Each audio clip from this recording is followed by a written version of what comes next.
पशुओं के साथ रहते रहते स्वयं में भी पशुता आ जाए, ये कोई मनुष्यता होने का प्रमाण नहीं है। ये प्रमाण है कि तुम खुद पशु बन गए।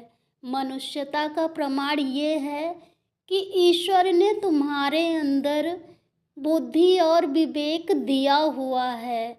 तुम मनुष्य की तरह जीवन जी सकते हो।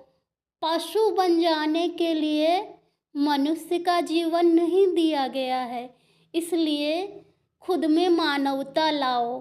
बहुत सारे लोग हैं, वो क्या कहते हैं, बचपन में मेरे साथ क्रूरता हुई, चाइल्डहुड ट्रॉमाज हैं, मेरे साथ बहुत गलत हुआ, बहुत गंदगी हुई, बहुत बर्बरता हुई, बहुत क्रूरता की गई, इसी का असर मुझ पर हुआ और मैं खुद भी क्रूर बन गया, मैं खुद भी अहंकारी बन गया, मैं खुद भी निर्दयी बन गया।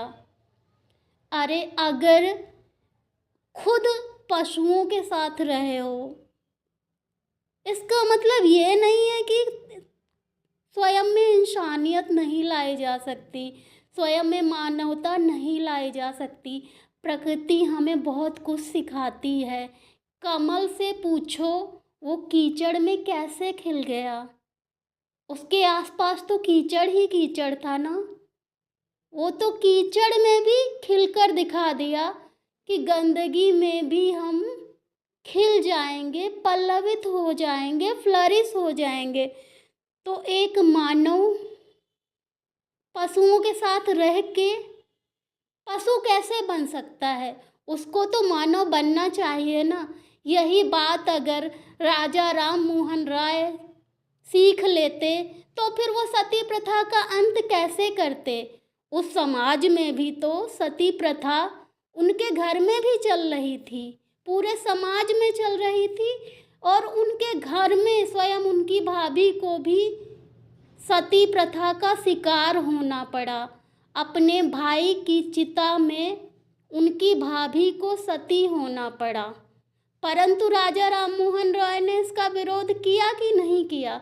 किया ना। तो यही तो मानवता का प्रमाण है कि हम पशुओं के साथ रहकर भी पशु नहीं बन सकते, क्योंकि हमने मानवता को स्वीकार किया है, इंसानियत को स्वीकार किया है। और यही सबसे बड़ा प्रमाण है ईश्वर होने का। ईश्वर हमें कहीं बाहर जाने पर